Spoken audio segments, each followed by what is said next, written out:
Hi, I'm Zach Millsap, and I'm going to discuss streaks and slumps in baseball. Do they really exist in the game of baseball? I've created a PowerPoint with the data that I've collected and to prove that there are streaks and slumps in baseball. So let's begin.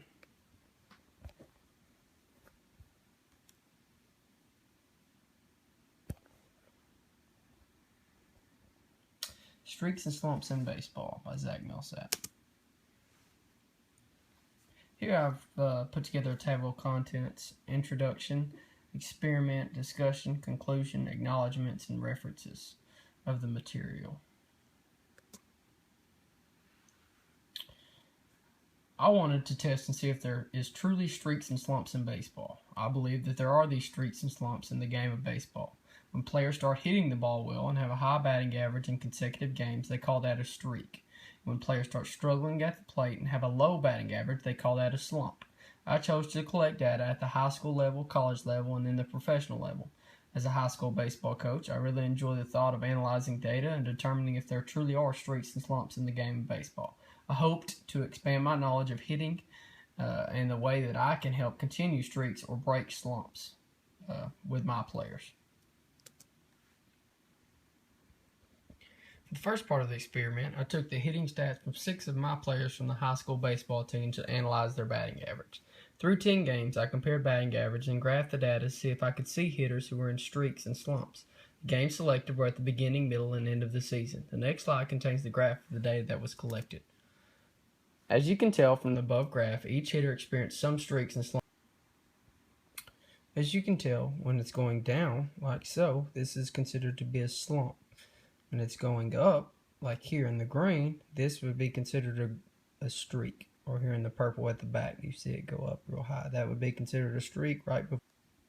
For the second part of the experiment, I collected hitting stats from the Texas A&M Aggies. The data was from the beginning, the middle, and the end of the latest games due to them not having a complete season done. I just did the latest games they had access to, and 6 of the players on the Aggies team. I compared 10 games of data based on batting average to see if college players experienced streaks and slumps like that at the high school level. The next slide contains the graph of the data collected. As you can tell from the above graph, each hitter experienced some streaks and slumps at their own rate, not quite as drastic as the high school level. So you can see it doesn't go up and down as much as the high school level did. Here in the green, he starts out really hot and then goes and has a slump here. Here in the orange, he has a streak, slump, streak, slump, major slump here in the orange by Ronnie Gideon. For the third part of the experiment, I collected hitting stats from the professional team Texas Rangers.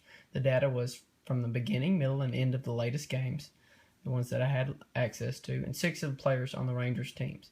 I compared 10 games of data based on batting average to see if college baseball players experienced streaks and slumps. The next slide contains that data.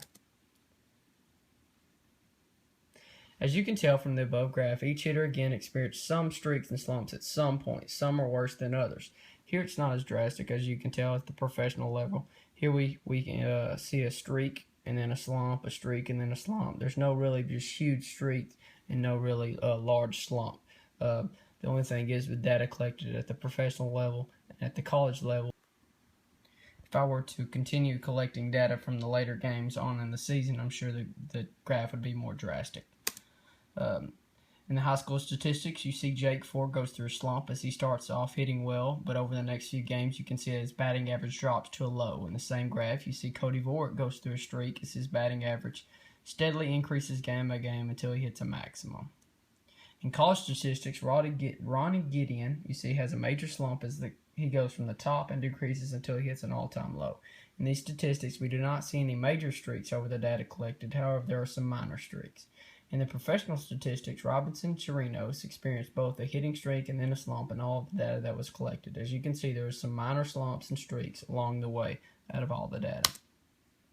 The results that I got allow me to back up my hypothesis on streaks and slumps in baseball. After being around baseball my whole life, I believed that I knew that there were such things as streaks and slumps, and the data I collected confirms that. After collecting data from 3 different sources of baseball, each set of data helped back up my hypothesis.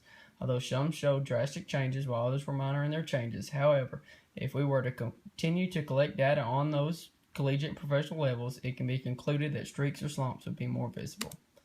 I would like to thank the athletes on my baseball team for allowing me to share their information on this project and allow me to analyze their stats critically to back up my hypothesis.